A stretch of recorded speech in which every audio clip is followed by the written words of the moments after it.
மயிலை திருவள்ளுவர் தமிழ்ச்சங்கம் சென்னை, மதுரை காமராஜ் பல்கலைக்கழகம் மதுரை, சுவிட்சர்லாந்து மொழிகள் மற்றும் பண்பாட்டு நிறுவனத்துடன் இணைந்து நடத்தக்கூடிய சிந்தனை அரங்கம் 125வது தொடர் நிகழ்ச்சியில என்னை அழைத்தது வந்து மிகுந்த மகிழ்ச்சியாகவும் சந்தோஷமாகவும் நன்றி உணர்வையும் நான் நமது அனைவருக்கும் வழிகாட்டியாக விளங்கக்கூடிய சேவாத்மா கலைமாமணி முனைவோர் சேயோன் அவர்களுக்கு சமர்ப்பிப்பதிலே நான் மிகுந்த மகிழ்ச்சி அடைகின்றேன். இதுக்கு முன்னாடி 2-3 வாட்டி என்னை கூப்பிட்டுருக்காங்க. நான் வந்து நழுவுற மீன் மாதிரி தப்பிச்சு ஓடிட்டேன்னு அவருக்கு ரொம்ப வருத்தம்.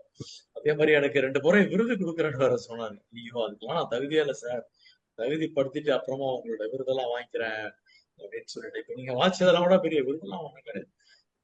சாதாரணமா என்னுடைய புஸ்தகங்களுக்கு கிடைச்ச ஒரு சின்ன அங்கீகாரம். இன்ஃபேக்ட் வந்து இந்த கூட்டத்துல கலந்து கொண்டிருக்கக்கூடிய ஐயா பெரியண்ணன் அவருடைய எழுத்தாளர் சங்கத்தின் மூலமாகவும் என்னுடைய தண்டவாளம் சிறுகதை நூலுக்கு வந்து பரிசு கிடைச்சது. பார்த்த ஞாபகம் அப்படின்னு அடுத்த ஒரு சிறுகதை நூல், அது கூட விரதஸ்தனி. இதெல்லாமே என்னன்னா நம்மளுடைய சங்கங்கள்ல வந்து ரொம்ப வருஷமா நான் மெம்பரா இருக்கேன், ஊக்குவிக்கிறதுக்காக கொடுக்கப்பட்ட விருதாகத்தான் நான் அதை நினைக்கிறேன். பெரிய எழுத்தாளர்கள்லாம் இருக்காங்க. அதே போல இந்த நிகழ்ச்சியில மிக அற்புதமான ஒரு தலைமை உரை என்னன்னா, மேனாள் திருச்சிராப்பள்ளி மாநகராட்சி ஆணையர் பிரேமா அவர்கள் வைரத்தை பத்தி பிஹெச்டி ஆய்வு மாதிரி மினி ஆய்வே கொடுத்துட்டாங்க. இனிமே வைரத்தை பத்தி சொல்றதுக்கு ஏதாவது இருக்கான்னு எனக்கு தெரியல, அந்த அளவுக்கு சிறப்பான ஒரு உரை. ஏற்கனவே வந்து இதுல டபுள் இன்ட்ரோடக்ஷன் அப்படின்னு சொல்லுவாங்க. So I am doubly happy. ஏன்னா ஏற்கனவே வந்து திலகவதி அவர்களும் அறிமுகப்படுத்திட்டாங்க. அதுக்கப்புறம் நம்ம கற்பகவள்ளி என்னுடைய அன்பு சகோதரி கதை சொல்லி எல்லாருமே டிவியில பார்த்து இருந்திருக்கோம்.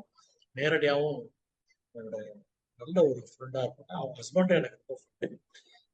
அவருமே வந்து லெதர் ஃபீல்டுல ரொம்ப வருஷம் பெரிய பதவியில் இருந்தாரு. ஆனா பூங்கோதை அவர்கள் எந்த ஒரு விஷயத்தையுமே விடாம அறிமுகப்படுத்திட்டாங்க. என்னுடைய மனமார்ந்த பாராட்டுகளையும் நன்றிகளையும் தெரிவித்துக் கொள்கிறேன். நம்முடைய அறிவியல் செம்மல் கோபாலன் ஐயா அவர்களை இந்த கூட்டத்துல சந்திச்சது மற்றற்ற மகிழ்ச்சி. ஹைதராபாத்ல இருந்தாலும் எங்க இருந்தாலும் இதுல இந்த கூட்டத்துல ஜூம் மூலமா கலந்துக்கலாம்ன்றத இந்த இணையம் நமக்கு ஏற்படுத்தி கொடுத்திருக்கக்கூடிய ஒரு வசதி. குறிப்பாக கொரோனா காலத்திலிருந்து எல்லோருமே இந்த மாதிரியான நேரலை மூலமாக உட்கார்ந்த இடத்துல ஒரு மீட்டிங்ல கலந்துக்கிறோம். ஸோ எனக்கு பயண நேரம் மிச்சமாகுது, பயண கட்டணம் மிச்சமாகுது, எத்தனையோ விஷயங்கள் மிச்சமாகுது. அமைதியா நம்மளோட இடத்துல வாசிக்காம கூட அப்பப்போ வாயில் ஏதோ கொஞ்சம் யோசிக்கிறாங்க. எல்லாருக்குமே அந்த வசதி இருக்கு. உட்கார்ந்த இடத்துல மீட்டிங் நடத்தும், ஒர்க் ஃப்ரம் ஹோம் மாதிரி இது. ஸோ ரொம்ப மகிழ்ச்சியான ஒரு நல்ல ஒரு வாய்ப்பு. என்ன தலைப்புன்னு கேட்டாரு. நானாவே இந்த தலைப்பை கொடுத்துட்டேன், புது வைரம் நீ உனக்கு அப்படின்னு சொல்லிட்டு. நினைப்பது முடியும் அப்படிங்கிற ஒரு சுய முன்னேற்ற சம்பந்தமான கையேடு மாதிரி பண்ண சொல்லியிருந்தாங்க. இலக்கியப்படம் ஒரு போட்டி அறிவிச்சிருந்தாங்க. அந்த போட்டியில என்னுடைய நூல் செலக்ட் ஆகி 10,000 ரூபாய் பொற்கழி வாங்கிட்டேன். அதை தொடர்ந்து வந்து விக்ரமன் ஐயா இலக்கிய பீடத்துல நீங்க ஒரு தொடரா எழுதுங்க, ஒரு 25 மாதம், அது வந்து ஒரு மாத இது. ஸோ இந்த புது வைரம் நீ உனக்கு அப்படிங்கிற தலைப்புலதான் வந்து அந்த கட்டுரைகள் வந்து வெளிவந்தது. பிரேமா அம்மா சொன்ன மாதிரி வட்டக்கரிய விழி கண்ணம்மா வானை கருமை கொண்டு பட்டு கருநீல புடவை பதித்த நல் வைரம் நட்ட நடுதிசையில் தெரியும் நட்சத்திரங்கள். அவரு உலக மகாகவி, வானவில் அமைப்பும் புரதசில் அமைப்பும் பாரதியாரை தொடர்ந்து கொண்டாடி கொண்டிருக்கிறார்கள். சோ அந்த ஒரு தலைப்பு அம்மாவே அதுக்கான அர்த்தத்தையும் சொல்லிட்டாங்க. வைரம் எப்படிப்பட்ட ஒரு விஷயம், அது நமக்குள்ளேயே இருக்குன்றத நம்ம எப்படி கண்டறிவதுங்கிறத பத்தி தான் அனைவா பேசுவார் அவரு அப்படின்னு நான் யூகிக்கிறேன் அப்படின்ட்டு. ஒரு கற்றறிந்த ஒரு அறிஞர். கட்டாயமாக அவருடைய யூகம் வந்து தவறாக இருக்க வாய்ப்பே இல்லை என்பதை சொல்லி இந்த கூட்டத்திலே கலந்து கொண்டிருக்கக்கூடிய 16 பேர், சேவன் வந்து 2 போட்டோ போட்டு நினைச்சிருக்காரு. ஸோ அதனால அவரையும் என்னையும் கழிச்சுட்டா, 3 கழிச்சுட்டா 13 பேர் இணைஞ்சிருக்காங்க இந்த கூட்டத்தில். அவங்களுடைய நேரத்தை இங்கே செலவிடுவதற்காக எனக்கு அன்புக்கினிய பிச்சைமால் அவர்களும் பிளர்டா இருந்தா கூட பளிச்சுட்டு இருப்பாங்க எப்பவுமே குரல் வழியாக. ஸோ அநேகமா அடுத்த ஒரு 1/2 hours அந்த இன்டராக்ஷன்ல வந்துருவாங்கன்னு நினைக்கிறேன். கருணாநிதி அவர்களும் மிகச்சிறந்த ஒரு வரவேற்புரை ஆற்றி இங்கே அமர்ந்திருக்கிறார்கள். நல்ல பிரமாதமான ஒரு வீடியோ அந்த காட்சி அவங்க கொடுத்தாங்க. பூமிக்கு அடியில புதைந்து கிடக்கக்கூடிய அரிய செல்வங்கள் அப்படின்னு பார்க்கும்போது நம்ம கண்ணுக்கு தெரிகிறது வந்து தண்ணி. குறிப்பா பார்த்தோம்னா நிலத்துக்காக நிறைய போர்கள் நடந்திருக்கு இந்த உலகத்துல.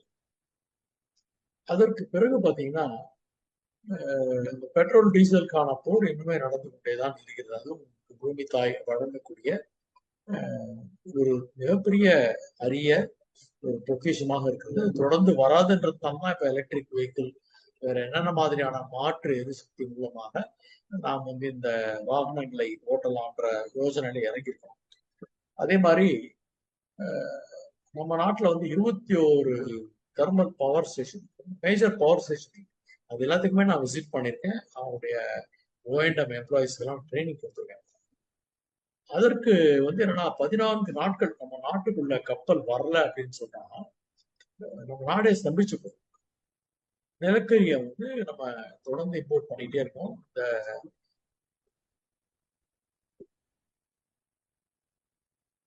எனர்ஜி கம்பெனிஸ் என்ன பண்றோம்னா தொடர்ந்து நிலக்கரியை பயன்படுத்தி நமக்கு பவர் வந்து கொடுத்துட்டே இருக்காங்க, தெர்மல் பவர் பிளான்ட். அதற்கு மாற்று எரிசக்தியாக தான் இது வந்து விண்மில் வந்திருக்கு, சோலார் எனர்ஜி வந்திருக்கு. இருந்தாலும் நம்மளுடைய தேவை நாளுக்கு நாள் அதிகமாயிட்டே போகுது. ஸோ அந்த வகையில நிலக்கரி ரொம்ப முக்கியமான ஒரு விஷயமாக பூமி தாய் நமக்கு தொடர்ந்து அளித்து கொண்டிருக்கிறார்.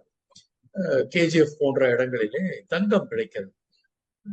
மார்கோ போலோ என்கிற ஒரு நூல், அந்த நூலை அதாவது ஃப்ரெண்ட்ஸ் ஃபோரம் அப்படின்னு டாக்ஸ் சென்டர்ல ஒரு நிகழ்ச்சியை ஏற்பாடு பண்ணல. அதுக்கு எனக்கு ரெவ்யூ பண்றதுக்கான வாய்ப்பு கொடுத்தாரு.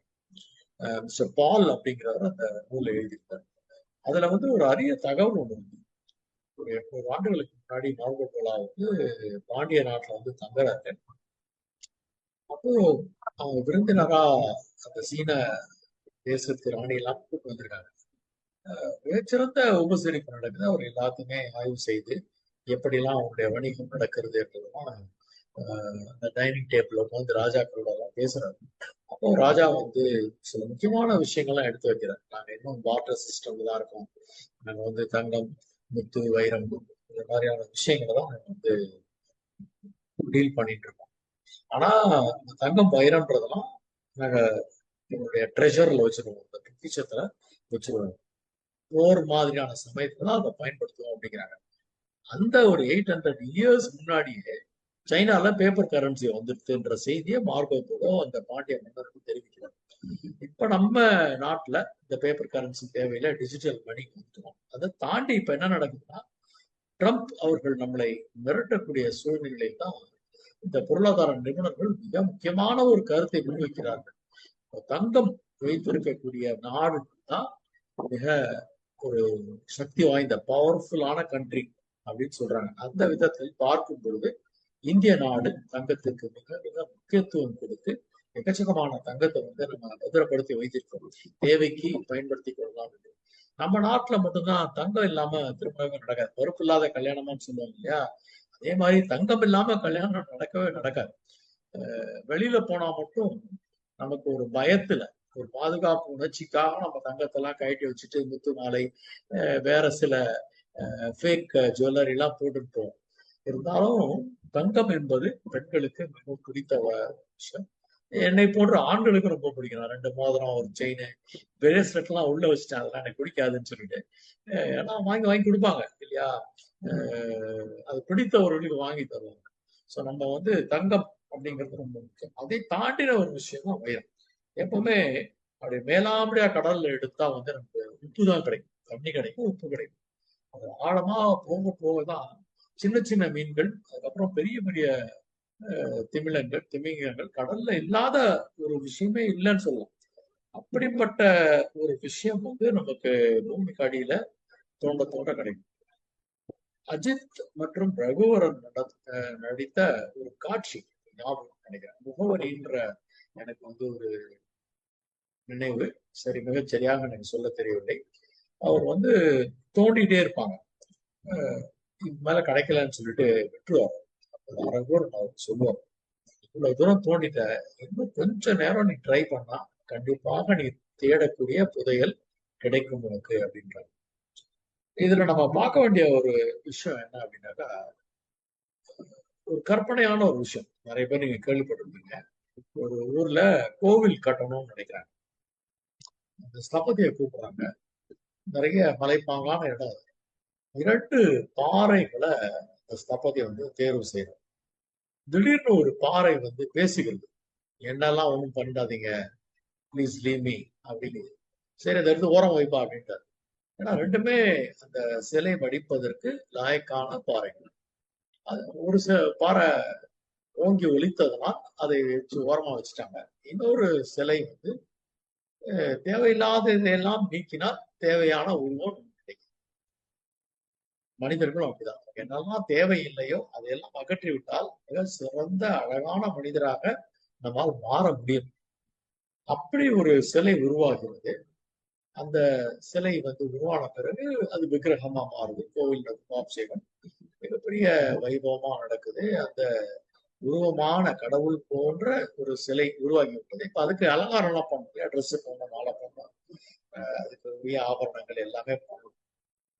பல்வேறு நபர்கள் வருகிறார்கள். குறிப்பாக இந்த காலத்துல என்ன, ஒரு கோவில் பிரபலமாகணும்னா ஜோதிடர்கள் எல்லாம் அழைப்பாங்க. அந்த ஜோதிடர்கள் என்ன பண்ணுவாங்க, கொஞ்சம் ஜாஸ்தியாவே பத்திரிகை எல்லாம் எழுதுவாங்க. இந்த கோயிலுக்கு போங்க, கல்யாணம் ஆகாதவங்களுக்கு கல்யாணம் ஆயிடும், இன்னொரு கல்யாணம் ஆகணும்னா அதுவும் ஆயிடும், வீடு கட்டலாம், குழந்தை பிறக்கும், வேலை கிடைக்கும், என்னெல்லாம் எல்லாமே சொல்லுவாங்க. அது மட்டும் இல்ல, இந்த சாமிக்கு நீங்க 108 தேங்காய் உடைச்சீங்கன்னா நினைச்சது நடக்கும் அப்படின்ட்டு ஒரு ஜோசியர் எழுதிட்டார். இப்போ தேங்காய் வியாபாரிகள்லாம் அந்த கோவில் சன்னதியில நிறைய கடை போட்டாங்க. அவங்களுக்கு பயங்கரமான வியாபாரம். அர்ச்சனைக்கு ஒரு தட்டு தான் வாங்குவாங்க, ஒரு தேங்காய் தான் இருக்கும். ஆனா உடைக்கிறதுக்காக 108 தேங்காய் வாங்குறாங்க. இப்ப அது உடைக்கணும் இல்லையா, வேண்டாம்னு சொல்லி ஓரமா வைக்க சொன்னாங்க பாரு ஒரு கல்லு, அதை எடுத்து அங்க வச்சாங்க. இங்குதான் தேங்காய் உடைத்து பிரார்த்தனை செய்யும் இடம். எந்த ஒரு கல்லு எனக்கு வேண்டவே வேண்டாம், எனக்கு அடியெல்லாம் வேண்டாம் அப்படின்னு சொல்லி ஒதுங்க நினைத்ததோ, ஒவ்வொரு பிரார்த்திக்கும் நபரும் அந்த கல் மீது 108 தேங்காயை உடைத்தார்கள். ஒரு படத்துல வடிவேல் தலையில உடைப்பாங்க பாருங்க, அந்த மாதிரி. சோ வேண்டாம் வேண்டாம்னு இப்ப அதால அலறவே முடியல. அது பேசுற சக்தி இழந்துருச்சு. ஏன்னா அதுக்கு தெய்வமாக விளங்க வேண்டிய சக்தி அதுக்கு கிடைத்தது. தானாகவே அது நிராகரித்து விட்டது, எனக்கு அது வேண்டாம் அப்படின்ட்டு. சோ அப்படிப்பட்ட ஒரு சூழ்நிலையில ஒரு வீட்டுக்கு வாசல்ல 3 பேர் காத்துட்டு, அன்பு, செல்வம், வெற்றி, 3 பேரும் காத்து கொண்டிருக்கிறார்கள். கதவை தட்டுறாங்க. இப்போ வீட்டை திறந்த உடனே அந்த வீட்டு அம்மாவுக்கு யாருன்னு கேக்குறாங்க. 3 பேர் வந்திருக்கோம், எங்க 3 பேர்ல யாராவது ஒருத்தரை நீங்க உள்ள அழைச்சு உணவு அப்படின்னு சொல்றாங்க. அந்த அம்மா அவங்க கணவரையும் கன்சல்ட் பண்ணிட்டு, சரி அன்பு அவங்கள உள்ள வர சொல்லுங்க அப்படின்ட்டு பார்த்தா 3மே உள்ள வந்துருச்சு. அன்பு, செல்வம், வெற்றி, 3மே உள்ள வந்துருச்சு. ஏன்னா நான் ஒருத்தரை தானே நீங்க பர்மிஷன் கேட்டீங்க, நானும் ஒருத்தரை தானே கூப்பிட்டேன். இல்லைங்க, நீங்க செல்வத்தை கூப்பிட்டுருந்தா செல்வம் வந்திருப்பாரு, வெற்றியை கூப்பிட்டுருந்தா வெற்றி வந்திருப்பாரு. நீங்க அன்பை கூப்பிட்டீங்க, அன்பு இருக்கிற இடத்துல செல்வம், வெற்றி நாங்க 2 பேருமே இருப்போம் அப்படின்னு சொல்லி சொல்றாங்க. இது ஒரு கற்பனையான கதை தான்.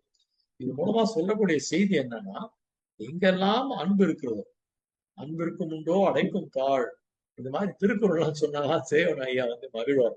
நான் வந்து மனப்பாடமா வந்து பள்ளி காலத்திலும் கல்லூரி காலத்திலும் வந்து என்னுடைய பொண்ணோட பிரெஞ்சு ஹிந்திலாம் எடுத்து படிச்சாலும் திருக்குறள் மழலை அப்படின்னு என் பொண்ணுக்கு அந்த ஸ்கூல்ல வந்து சர்டிபிகேட் எல்லாம் கொடுத்தாங்க. ஒரு 10-20 திருக்குறள் கண்டிப்பா மனனம் செய்து அதை போய் போட்டியில வந்து வாசிக்கணும்.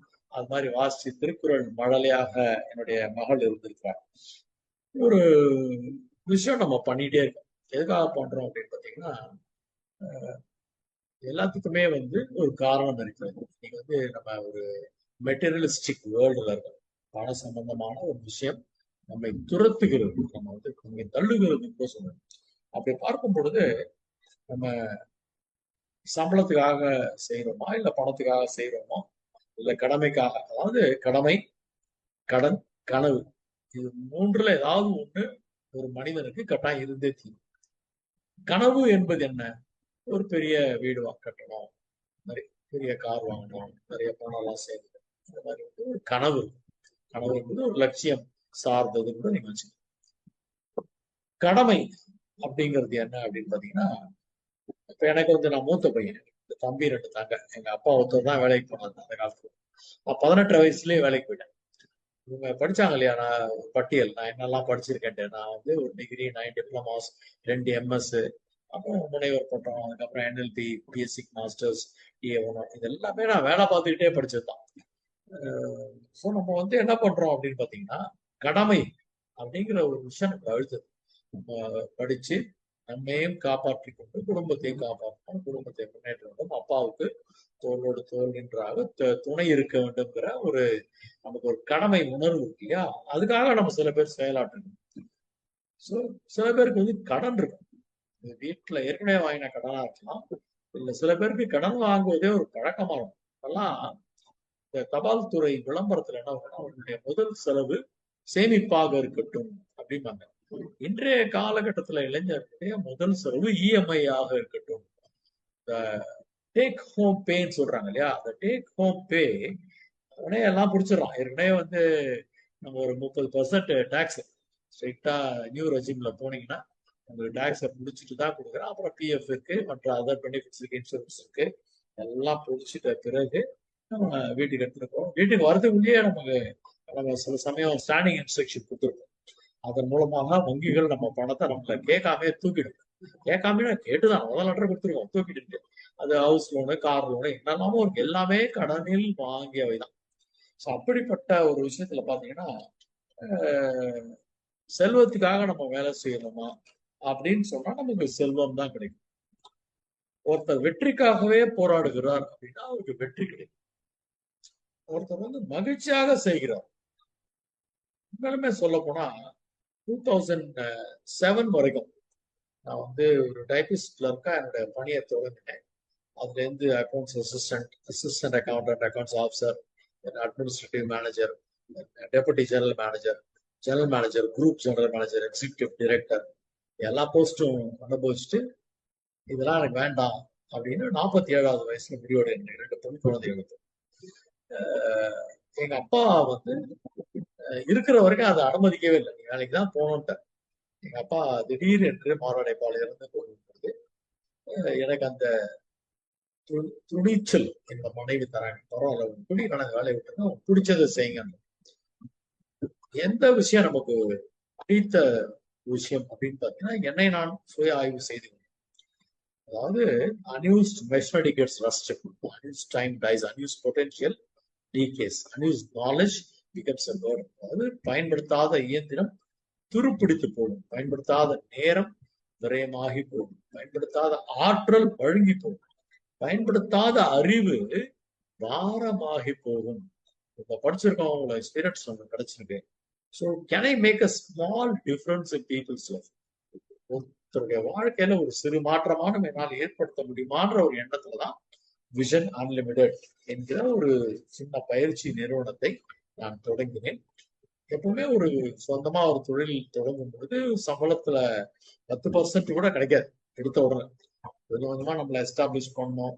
அப்புறம் ரெஃபரன்ஸ் மூலமா நல்லாதாங்க கிளாஸ் கொடுக்குறாரு, அவரை கூப்பிடுங்க அப்படிம்பாங்க.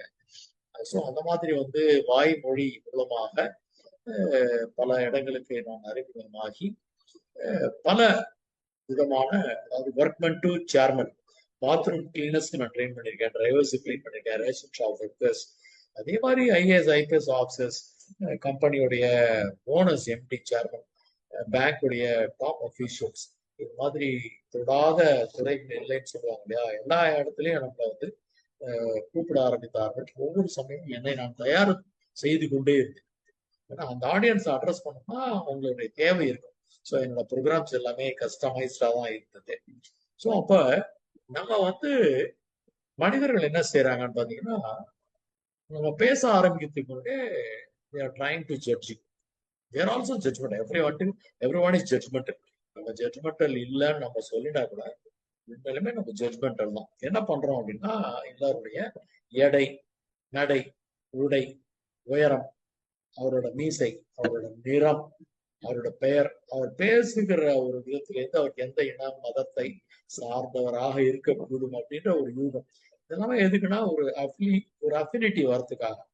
நம்ம வந்து அதுக்கு பிறகு அவர் என்ன மாதிரி கண்ணாடி போட்டிருக்காரு, என்ன மாதிரி கைபேசி வச்சிருக்காரு, அவர்கிட்ட போனா என்ன மாதிரி ஒரு சென்ட் ஃப்ராக்ரன்ஸ் வருது, என்ன மாதிரியான ஷூஸ் போட்டிருக்காரு, எந்த மாதிரி கார்ல வந்து இறங்குறாரு, ஓல ஊபர்ல வர்றாரா, சொந்த கார்ல வர்றாரா, அவரே ஓட்டுறாரா, டிரைவர் வச்சிருக்காரா, அப்புறம் அவரோட கார்டு எப்படி இருக்கு, அதுல பர்மனன்ட் அட்ரஸ் போட்டிருக்காரா, என்ன போட்டு வச்சிருக்காரு, ஸோ பங்களா வச்சிருக்காரா, வீடு வச்சிருக்காரா, எல்லா பேக்ரவுண்டையும் விசாரிச்சுட்டு தான் டெல்லி கணேஷ் சார் எங்களுக்கு ரொம்ப நெருங்கிய நண்பராக இருக்கும்போது ஒரு கூட்டத்தில் சொல்றாரு, என் பையனுக்கு நான் பல முறை சொல்லியிருக்கேன்டா, நான் பண்ண கம்பெனி பண்ணாங்க, நான் போய் வாடகை கார்ல இறங்குவேன், என் ஃபீஸை குறைச்சிடுவான், அதுக்காகவே உனக்கு நான் கார் வாங்கி தரேன்டா மகா, நீ எங்க போனாலும் நீ இந்த கார்ல போ, அப்போதான் உனக்கு ஜாஸ்தி சம்பளம் சினிமால கொடுப்பாங்க அப்படின்னு சொல்லுவாராம். ஸோ அது மாதிரி இன்னைக்கு நம்மள ஜட்ஜ் பண்ணிக்கிட்டே இருக்காங்க. அப்போ உண்மையிலுமே யோசிச்சு பார்த்தா, நாம் என்பது நமது எடை, நடை, உடை, உயரம், மீசை, நிறம், பெயர், இனம், நம்முடைய மதம், கண்ணாடி, கைபேசி, செட்டு, காலனி, கார், பங்களா, நம்மளுடைய விசிட்டிங் கார்டு, இதுதான் நாமா அப்படிங்கிறத நம்ம யோசிக்கணும். நிச்சயமாக நாம் அது அல்ல. அப்போ நாம் என்பது யார்? நம்முடைய மனதின் இனிமை, கனிவு, பரிவு, அன்பு, பணிவு, உயர்வான சிந்தனை, நல்லெண்ணம், புதிய யுக்திகள், பரஸ்பர மரியாதை, பெரியோர்களுக்கு மரியாதை, இதெல்லாம் தாண்டி நம்ம கிட்ட இருக்கக்கூடிய ஆளுமை திறன், தன்னம்பிக்கை, அப்புறம் தன்னம்பிக்கை மற்றும் கற்கும் தன்னார்வம், அப்புறம் மனித நேயம், அப்புறம் மன்னிக்கும் குணம், இதெல்லாம் தாண்டிதான் ஆற்றல்னு ஒரு விஷயம் இருக்கு. பொட்டென்சியல். ஆக்சுவலி கடவுள் வந்து பாரபட்சமற்றவர். எல்லாருக்கும் ஒரே மாதிரியான விஷயத்தை தான் கொடுக்குறாரு. யாருக்கும் வந்து நம்மள யாருக்காவது 3 கண்ணு, 2 மூக்கு, 4 காது இப்படி எல்லாம் கொடுக்கல. கரெக்டா என்னென்ன கொடுக்கணுமோ, ஆட்டுக்கு ஆளு, அளந்து வச்சவன் புத்திசாலின்றாங்க இல்லையா, வாட் எவர் வி டிசர்வ் அதை நம்மளுக்கு கொடுத்துருக்காரு. ஆனா அதை நாம் புரிந்து கொண்டிருக்கிறோமா, உள்ள இதெல்லாம் இருக்குன்றத ஒரு சுய ஆய்வு செய்து என்னைக்கு நம்ம புரிஞ்சுட்டு இருக்கோம் அப்படின்னு பார்க்கும்போது நம்ம கிட்ட ஒரு யுனிக்னஸ் இருக்கு, ஒரு தனித்தன்மை. இப்போ ஜீப்ரா, வரிக்குதிரைன்னு இருக்கு, எங்க இருந்து பார்த்தாலும் அந்த வரிக்குதிரை தனியா தெரியும். அந்த குதிரைக்கு கடவுளே வந்து அழகா ஒரு ஸ்ட்ரைப் ஷர்ட் போட்டு விட்டுருக்காரு. புலி, மானுக்கெல்லாம் ஒரு டிசைன் போட்டிருக்காரு. மயிலுக்கு ஒரு தோகை, மாதமான தோகையை கொடுத்துருக்காரு. அப்ப நமக்கு ஏதோ ஒண்ணு கொடுத்துருப்பாரு இல்லையா, நம்ம யோசிக்கணும். இன்ஃபேக்ட் வந்து வண்ணத்து பூச்சி முன்னாடி இருக்கிற கம்பளி பூச்சி கூட அழகு. பாரதியார் பாத்தீங்கன்னா எல்லாரும் விரும்பக்கூடிய மயில், கிளி இதெல்லாம் விரும்பல. அவர் சிட்டுக்குருவியை விரும்பினார், காகத்தை விரும்பினார். காக்கை சிறகினிலே நந்தலாலா, காக்கை சிறகினிலே நந்தலாலா, நிந்தன் கரிய முகம் தோன்றுதடி நந்தலாலா, பார்க்கும் இடத்திலெல்லாம் நந்தலாலா, உந்தன் பச்சை நிறம் தோன்றுதைய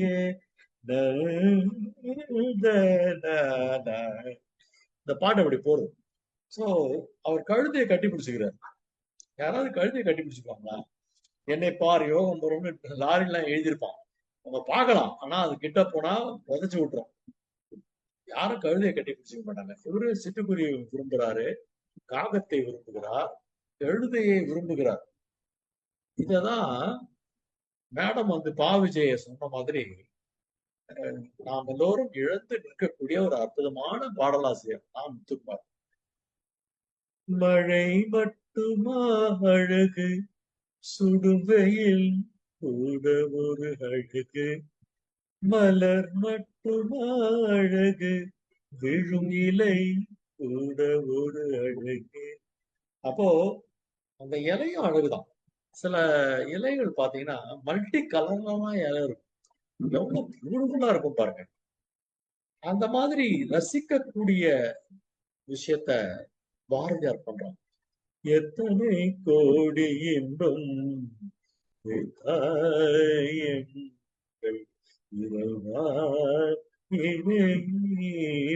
அவ்வளவு விஷயம் வச்சிருக்கோம். இதை நம்ம ரசிக்கிறோமா?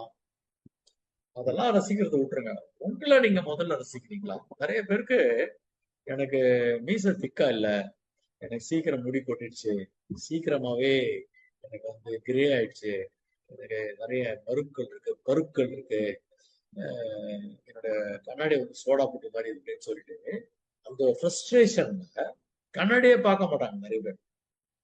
கூட்டங்களுக்கு செல்ல மாட்டார்கள், நண்பர்களோடு பேச மாட்டார்கள், உறவினர்களை தவிர்ப்பார்கள், நிறைய கல்யாண காட்சியெல்லாம் தவிர்த்துருவாங்க, ரொம்ப ஷாபியா ட்ரெஸ் பண்ணுவாங்க, பொருத்தமில்லாத ஆடை இதெல்லாம் போட்டுட்டு, தேவையில்லாத ஒரு ட்ரெஸ் எல்லாம் போட்டு, தேவையில்லாத ஒரு செப்பல் அணிஞ்சுட்டு, வேண்டா விருப்பாக தன் மீதே ஒரு ஆசை இல்லாத ஒரு என்ன சொல்றது செல்ஃப் ஹேட் பண்ணக்கூடிய மனிதர்களா இருக்காங்க. ரொம்ப கோவப்பட்டவங்களாகவும், ரொம்ப பாவப்பட்டவங்களாகவும், வெறுப்படைபவர்களாகவும் இருப்பாங்க.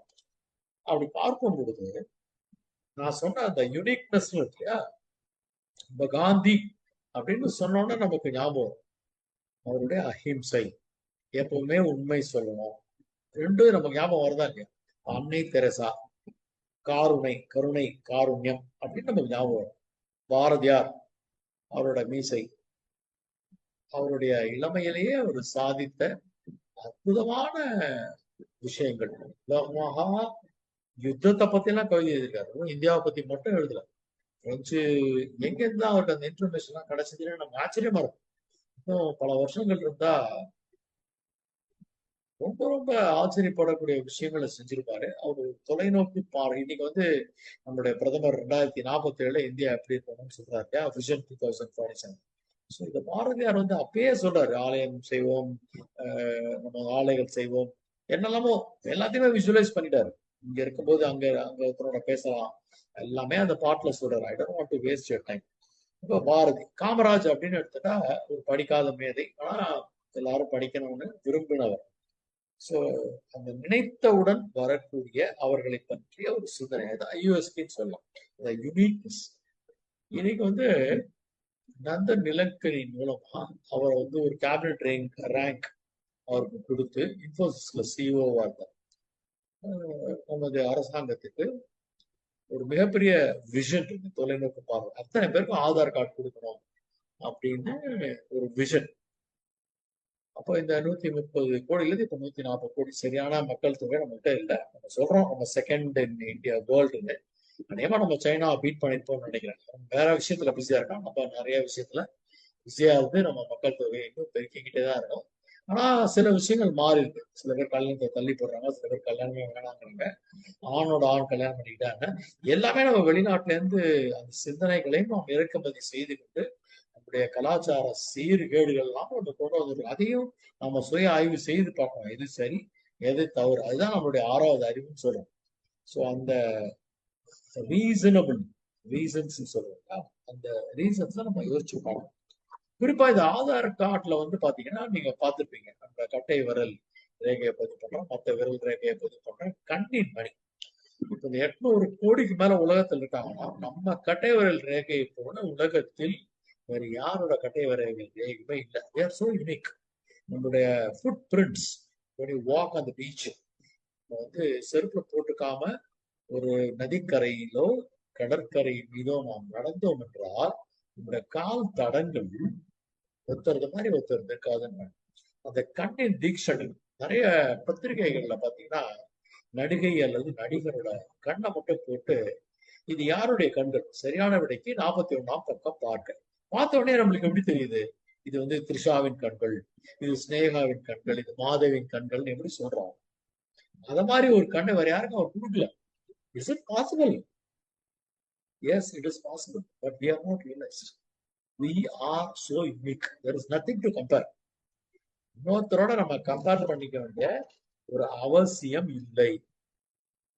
அப்ப இது மாதிரி எல்லாம் செய்யக்கூடாதுன்னு சொன்னா நாம் விட்டு விலக்க வேண்டிய அந்த சிலையில சொன்னேன் இல்லையா, முக்கியமான சில விஷயங்கள். அது என்னன்னு பாத்தீங்கன்னா பயம், வெட்கம், தயக்கம். இந்த பயம்ங்கிறது என்னன்னா, fear is more dangerous than the disease.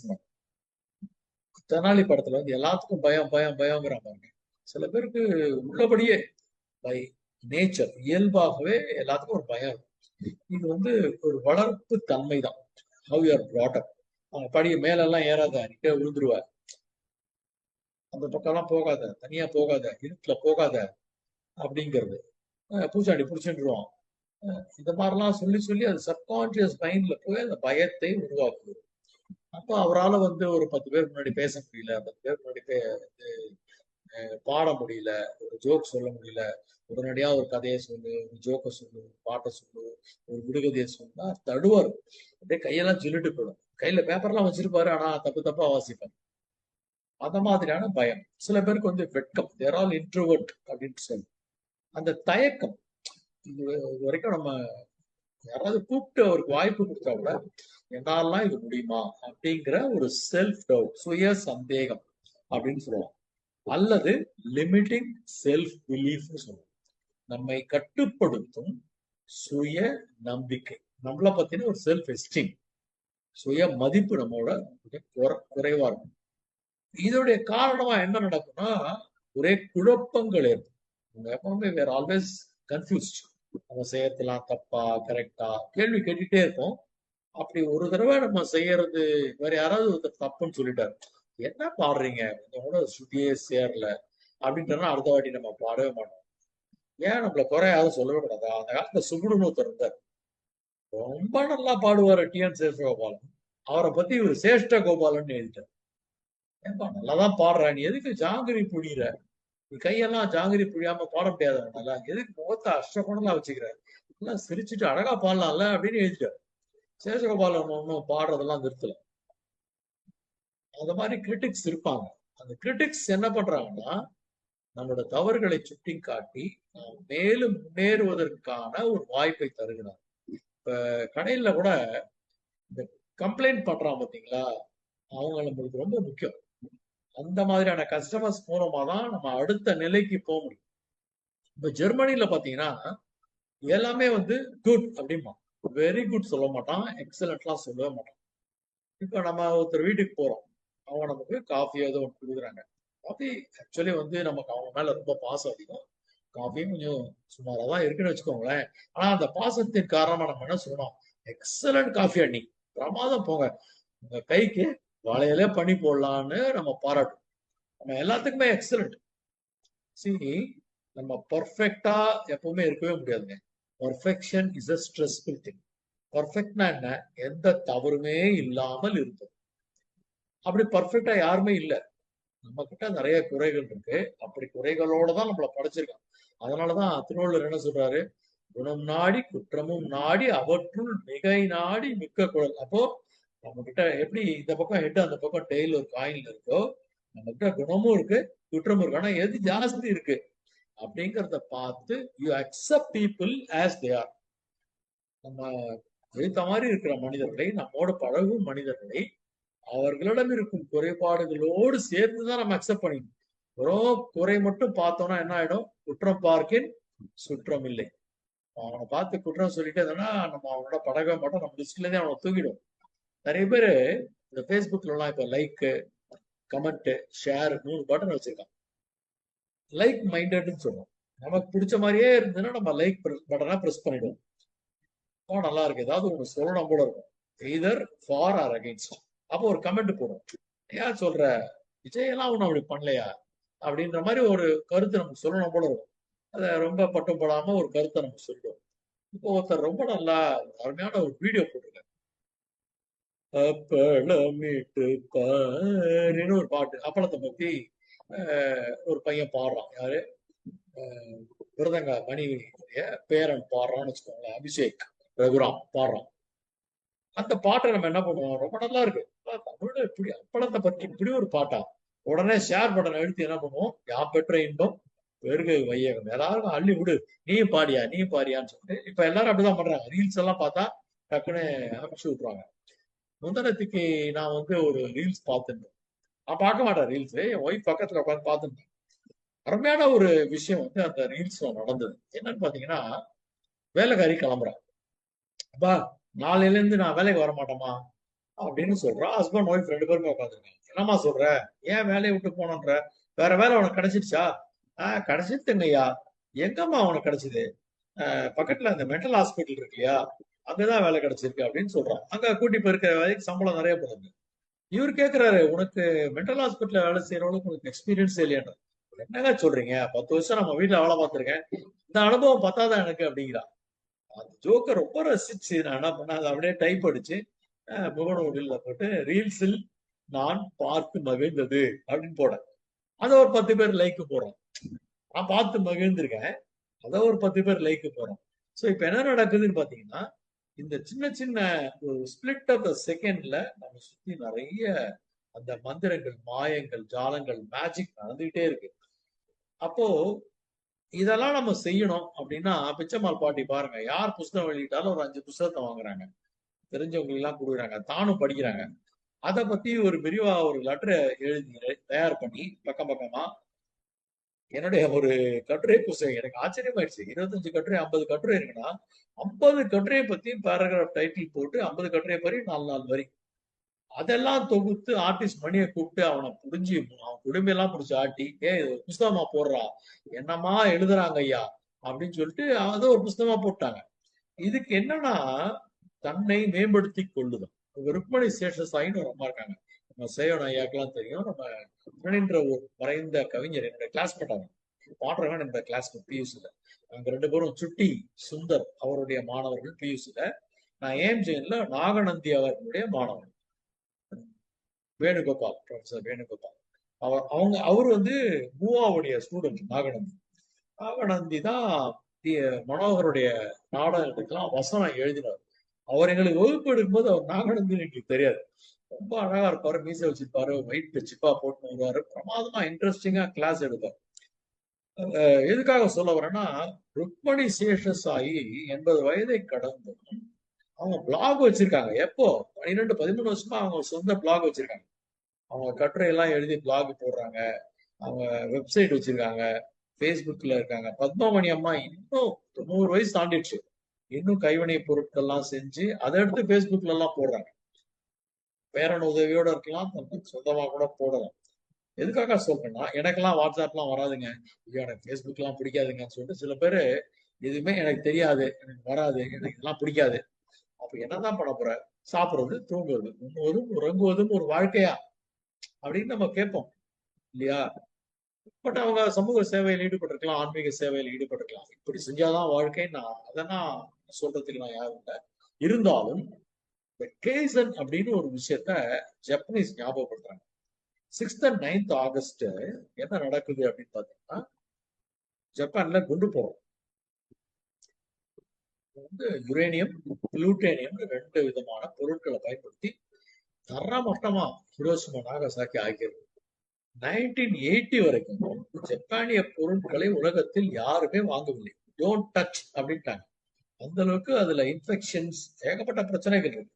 அப்போ டெமிங் அப்படிங்கிறவர் என்ன பண்றாருன்னா, ஒரு குவாலிட்டி குரு, தரம் சார்ந்த ஒரு குரு. அவர் அமெரிக்காவில் பிறந்தவர். அவர் ஜப்பான்ல போய் செட்டில் ஆகிறார்.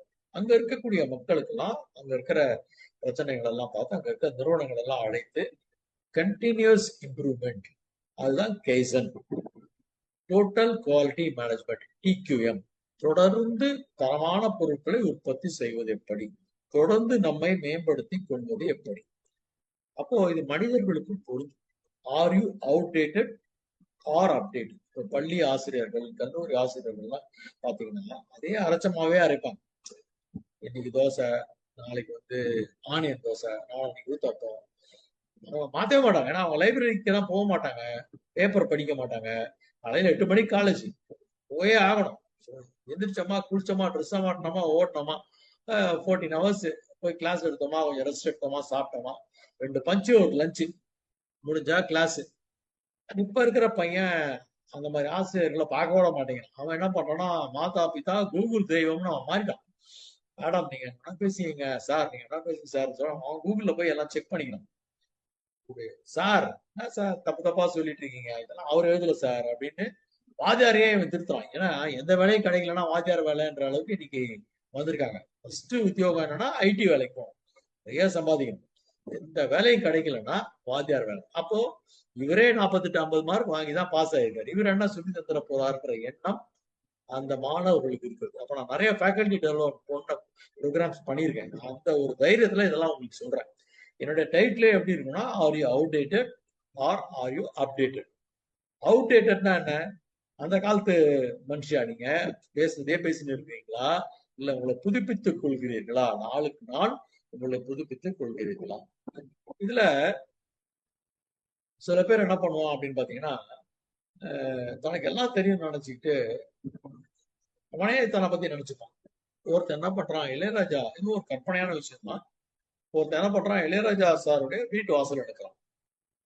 அப்புறம் ஈவினிங் அவரோட ஸ்டுடியோ வாசல் எடுக்கிறான். கார் கிராஸ் பண்ணது தினம் அவரை பார்த்துட்டே இருக்காரு. ஒரு நாள் கண்ணாடி கீழே இறக்கிட்டு, என்ன தம்பி எப்ப பார்த்தாலும் இங்க நின்றுட்டு இருக்கான், எனக்கு என்ன பிரச்சனை? ஏன் நான் உங்களை சந்திக்கணையா? சரி நாளைக்கு நீ ஸ்டுடியோ வந்து 10 மணிக்குன்றாரு. இந்த பையன் 10 மணிக்கு போறான். உடனே வாட்ச்மேன் கேட்கிறான். வாட்ச்மேன் ஐயா தான் வர சொல்லியிருக்காரு. உள்ள போயிட்டான். இப்ப அவரோட செக்ரட்டரி வந்து கேட்கிறாரு, நாங்க ஐயா எதுக்கு பார்த்துருக்காரு? சார் 10 மணிக்கு வர சொல்லியிருக்காரு. சரி வெயிட் பண்ணுங்க, பேசிட்டு இருக்காரு, கூப்பிடுறாங்க. சரிட்டு இவனுடைய நேரம் வருகிறது. ஒரு 10-10:15-11 மணின்னு வச்சுக்கோங்க. உள்ள கூப்பிடுறாங்க. தம்பி சொல்லுங்க, தினம் வந்து வந்து அலையறீங்க, எதுக்காக வந்திருக்கீங்க? ஐயா உங்ககிட்ட எனக்கு வேலைக்கு சேரணும் ஐயா. அப்படியா, நல்லது. உனக்கு என்ன தெரியும்? கிட்டாரு, தபலா, புல்லாங்குழல், உனக்கு என்ன பாட தெரியுமா? உனக்கு என்ன தெரியும்பா அப்படின்றது. அதெல்லாம் தெரியாதுங்க. என்கிட்ட நீ எப்படி உங்க வேலைக்கு சேருவார்? ஐயா முக்கியமா நீங்க ஒண்ணு பண்ணுவீங்க இல்லையா, இந்த பேனா வச்சு ஆட்டுவீங்க இல்லையா, அது அதை நான் நல்லா பண்ணுவேங்கய்யா. கையில குச்சி வச்சுட்டு ஆட்டுவீங்க போறீங்களா, அந்த வேலையை நான் பண்ணுவேன் அப்படின்னு. அதுதான் அவரோட வேலை. அந்த வேலையை இவன் எப்படி செய்ய முடியும்? அதை வச்சுதான் இந்த சிம்பனி அப்படின்னு சொல்லுவோம். சிம்பனிங்கிறது என்ன? பல்வேறு இசை கருவிகள் இருக்கு. நீ நிப்பாட்டு, நீ வாசி, நீ நிறுத்து, நீ வாசி, அது எல்லாத்தையும் மேனேஜ் பண்ணி கண்ட்ரோல் பண்ணி ஒரு அருமையான ஒரு இசையை நமக்கு வழங்குகிறார். அதை எல்லாத்தையும் இவர் இசையமைத்து அவர்களுக்கு நோட்ஸ் எழுதி கொடுத்தது மட்டும் இல்லாம, யார் எப்ப வாசிக்கணும், யார் எப்ப நிறுத்தணும் அப்படின்றத பண்ணக்கூடிய வேலையை இவன் செய்வேன்றான். இவனுக்கு எதுவுமே வாசிக்க தெரியாது, அந்த வேலைக்கு இவன் ஆசைப்படுறான். அப்போ தன்னைத்தானே உணராமல் எப்படி உனக்கு அந்த வேலை கிடைக்கும்? முதல்ல ஏதாவது உனக்கு கத்துக்கணும் இல்லையா? ஐயா நீங்க எப்போ வேணா குறுக்கிட்டு சொல்லலாம். நேரம் வந்து நான் அதிகமா எடுத்துக்கும் பொழுது நீங்க எங்க சொல்றீங்களோ அந்த இடத்துல அந்த கன்க்ளூஷன் ஒரு 5 மினிட்ஸ்ல நான் கண்டிப்பா முடிச்சிருவேன் ஐயா. நீங்கள் நிறைவு செய்யும் நேரம் நெருங்கி விட்டது. புரியுது புரியுது. நான் இங்க எனக்கு பாத்துட்டே தான் இருக்கேன். 4:28.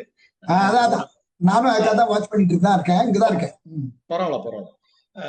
முக்கியமான ஒரு விஷயம் இருக்குங்க, இன்னும் கொஞ்சம் அப்படின்னு ஒரு கான்செப்ட். கோ தி எக்ஸ்ட்ரா மைல்னு சொல்லலாம், லிட்டில் மோர் அப்படின்னு சொல்லலாம். ஒரு வயதான ஒரு கிழவர் அப்படி டெத் பெட்ல இருக்காரு. Most any time you will go. ரொம்ப கஷ்டமான ஒரு சூழ்நிலையில இருக்காங்க. அவரை சுத்தி எல்லா உறவினர்கள், பையங்க எல்லாருமே இருக்காங்க. அவர் வந்து ஒரு 7 வார்த்தை சொல்லிவிட்டு கண்ணை மூடிடுறார். என்ன வார்த்தை சொல்லிருப்பார் நினைக்கிறீங்க? இன்னும் கொஞ்சம் கடினமாக உழைத்திருந்தால் நிச்சயம் வெற்றி கிடைத்திருக்கும். அது எப்ப சொல்றாரு? 78 வயசு டெத் பெட்ல படுத்திட்டு சொல்றாரு. அப்போ நம்ம இதை ரியலைஸ் பண்றதுக்கான ஒரு விஷயத்த நம்ம புரிஞ்சுக்கணும். குறிப்பாக நம்ம என்ன மாதிரியான ஒரு விஷயத்த நம்ம தெரிஞ்சு வச்சிருக்கோம். அது மட்டும் இல்ல, இந்த மாதிரி வந்து ஒரு புன்னகை இளவல் என்னெல்லாமோ சொல்லி அறிமுகம். அதுதான் நடிகர் அஜித்ன்னு சொல்லல, அவரு சேவன் சார் மேல அவ்வளவு பாசம் அவருக்கு. நமக்கு எல்லாருக்குமே ஒரு முகமூடி நம்ம அணிஞ்சிட்டு தான் அலையிறோம். இந்த மாஸ்க் யார்கிட்ட எப்படி பழகணும் இருக்கு. எல்லார்ட்டையும் ஒரே மாதிரி நம்ம பழகிட மாட்டோம். அது பர்பஸா நம்ம போட்டுக்கிற மாஸ்க். கொரோனால போட்ட மாஸ்க் வேற, அது அவங்க தும்பினா இருமினா நமக்கு கிருமி வந்துடக்கூடாதுன்றதுக்கு போடுற மாஸ்க் வேற. நம்ம ரொம்ப நல்ல பிள்ளை மாதிரி நடந்துப்போம். குறிப்பா வந்து காதலியை பார்க்கும் பொழுது, அப்பாவை பார்க்கும் பொழுது. இப்போ ஒண்ணுமே இல்லைங்க, டிரான்சாக்ஷன் T101 படிச்சேன் இல்லையா, அதுல இருந்து ஒரே ஒரு சம்பவத்தை மட்டும் சொல்றேன். இப்போ நான் வந்து எங்க அப்பா கிட்ட, அப்பா கூப்பிட்டுருக்காரு, அப்பா சொல்லுங்கப்பா அப்படின்றாங்க. என் பையன் வந்து இருக்கிறான், அப்பா உங்க அம்மா கூப்பிடுறாங்க, டேய் இருறா. இப்ப அவன்கிட்ட சொன்ன குரல் என்ன? இருறா அப்படின்றான். அப்பாட்ட, அப்பா நீங்க சொல்லுங்கப்பா அப்படின்ற. டக்குன்னு எடுத்து நான் சன் அப்படின்ற ஒரு சைல்டு அப்படிங்கிற ஒரு ஃபேஸ மாஸ்க் எடுத்து போடுவேன். இவங்கிட்ட என்ன பண்றேன், ஒரு அடல்ட் ஒரு பேரண்ட்ங்கிற மாஸ்க் எடுத்து டக்குன்னு மாட்டுறேன், டக்குன்னு கேட்டுறேன். இது வந்து நம்ம அறியாம ஆட்டோமேட்டிக்கா கண்டினியூஸா நம்ம லைஃப்ல நம்ம பண்ணிக்கிட்டே இருக்கோம். இதுல முக்கியமா நம்ம அணிந்து கொள்ளக்கூடிய சில விஷயங்கள் இருக்கு. அழுமூச்சி. என்னங்க 40 நிமிஷம் பேச சொல்றீங்க, உங்களுக்கே கொஞ்சம் ஓவரா இல்ல? அப்புறம் அறிமுக உரை, வரவேற்பு உரை, தமிழ் உரை, பாட்டுரை, குரல் உரை எல்லாம் பண்ணிட்டு கடைசியா என்ன கூப்பிடுறீங்க. அப்புறம் 1/2 மணி நேரம் கேள்வி வரை கேட்பீங்களா? என்னங்க இது அப்படின்ட்டு நிகழ்ச்சிக்கு இப்ப நீங்க கூப்பிட்டீங்கன்னா உங்களை யாருமே உங்களுக்கு கூப்பிடவே மாட்டாங்க. அந்த அழுமூச்சியா நீங்க இருக்கக்கூடாது. எனக்கு எல்லாம் பேச வராதுங்க, நீ விட்டுருங்க அப்படிமா சில பேர். உமனா மூச்சின்னு பேர் அவனுக்கு பேர். சில பேரு அவன் முகத்துல வந்து நல்லாதான் தூங்கியிருப்பான், நல்ல அற்புதமான சோப் எல்லாம் போட்டு பர்ஃபியூம் பவுடர் எல்லாம் அடிச்சு வருவான். ஆனா அவனை பார்த்தா எப்படி இருக்கும்? தூங்கு மூஞ்சி மாதிரியே இருப்பான். சில பேருக்கு வந்து இந்த பூனை குறுக்கா போனான்ற மாதிரியே சில பேரை பார்த்தா சில பேருக்கு சில விஷயம் நடக்காது.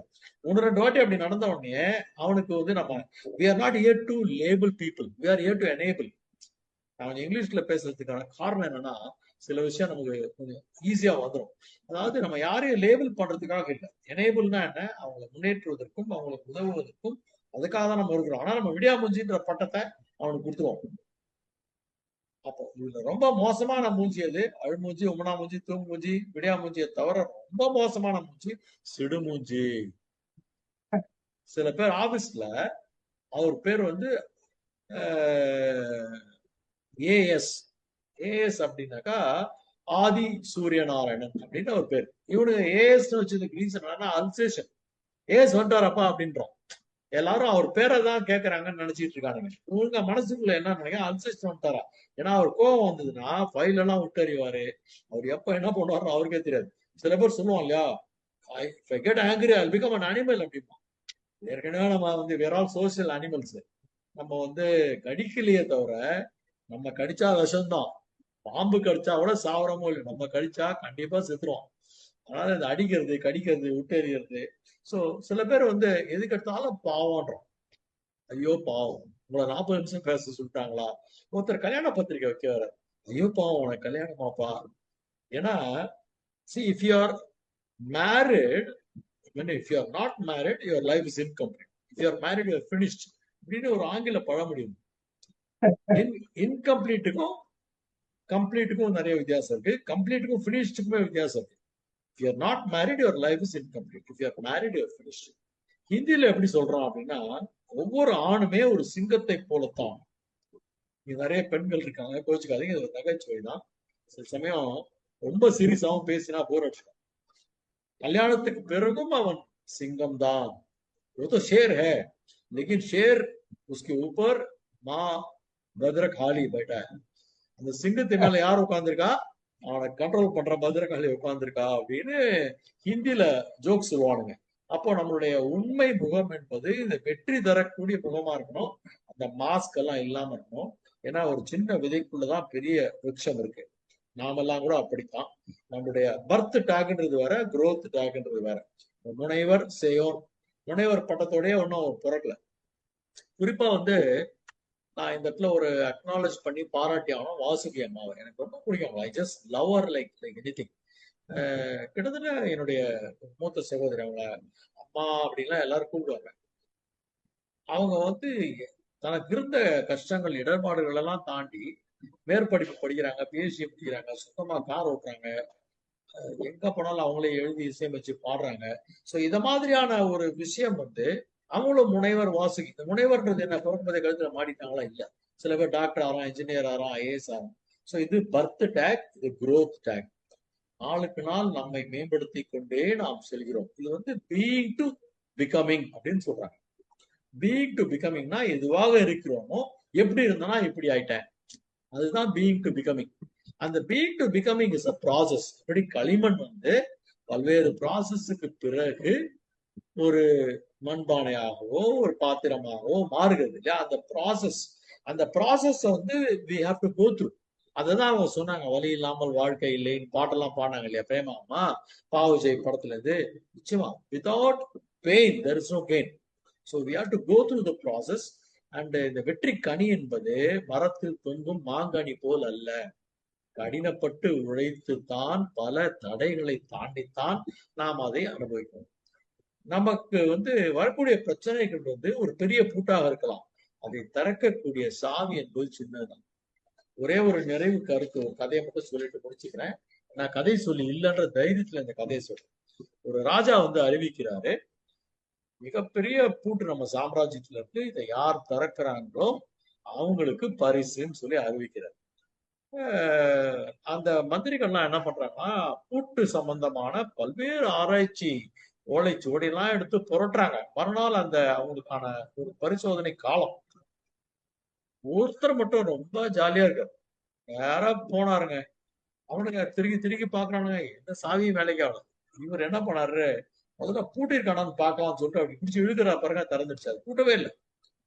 அப்படித்தான் ஒரு பூட்டு தயாரிக்கக்கூடிய நிறுவனத்தில் தான் 4 சாவிகளையும் தயாரிக்கிறார்கள். எங்கெல்லாம் ப்ராப்ளம் இருக்கோ அந்த சொல்யூஷன் இருக்கு. நம்ம மகிழ்ச்சி இங்குதான் இருக்கிறது, நம் வாழ்க்கையில் தான் இருக்கிறது என்பதை நாம் மறந்துவிட்டு மகிழ்ச்சி வேறெங்கோ இருப்பதாக நினைத்துக் கொண்டு கோவிலுக்கு செல்கிறோம், நண்பர்கள் வீட்டுக்கு செல்கிறோம், சீரியல் பார்க்கிறோம், கிளப்புக்கு போகிறோம், ஏன்னா அவங்களுக்கு பிடிச்ச மாதிரி விஷயத்த செஞ்சு இட் இஸ் அன் எஸ்கேபிசம்.